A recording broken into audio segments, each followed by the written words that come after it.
Now recognize Mr. Grothman for 5 minutes. Thanks. I have a few questions. First one is for Ms. Emery. Looking at the memorandum we had prepared here, there's a line. It says, in the November 2014 report, GAO found BIE-operated schools spend 56% more per pupil than public schools nationally. And that's kind of a shocking number. I mean, I guess maybe it proves one more time that the amount of funding is overrated. But is that an accurate statement? That is accurate. And it actually may be a lower bound estimate because the BIE schools also have administrative costs that aren't being included in that in terms of the structure. So they are, in fact, funded at a higher level per pupil than the public schools on average. Wow. Okay.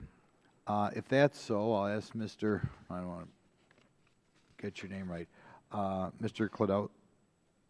Cladisby. It's a tough one. Yep. I mean, that's a shocking number. So obviously, we're putting enough money in this situation. Do you see, or do you see a difference on like test scores and that sort of thing between BIA schools and locally administered schools? Yeah, I think the statistic of 53% graduation rate compared to 80% graduation rate tells a big story right there. Okay, I'll give you another question, because for whatever reason, we always get these breakdowns by ethnic group, which I always think is do you folks keep track of breakdown of test scores by family structure? I mean, a lot of times, I don't have any Indian schools in my district, but a lot of time the teachers in my district feel one of the things that affects educational achievement is the family structure.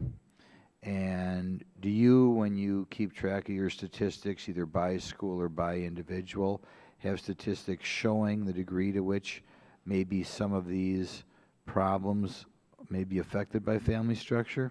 Definitely. The parents are the key to the education of our students.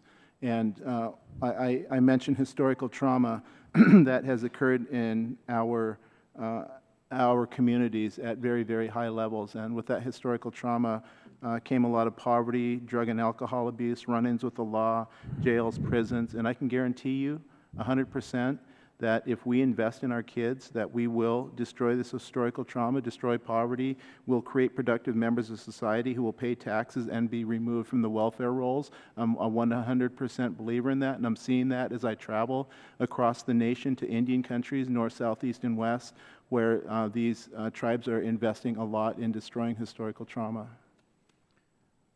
Okay. I don't know the answer to this. I know in the United States as a whole, we're kind of still going the wrong direction on family breakdown. Different people can argue why that is. But I wonder, within the Indian community, are there changes in statistics on that? You know, kids raised in an intact family or not, say today, compared to 40 years ago or 80 years ago? Do we know?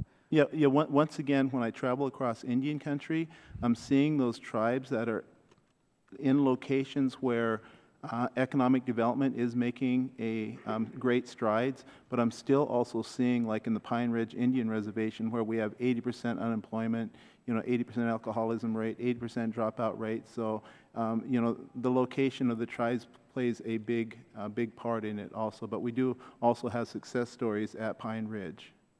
Okay. Now we'll give another question for Ms. Emery-Aris. Can you outline some of the misuses of funding by BIE?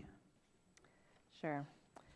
So external auditors identified millions of dollars that were inappropriately spent. In fact, they identified $13.8 million in unallowable spending at the time of our study.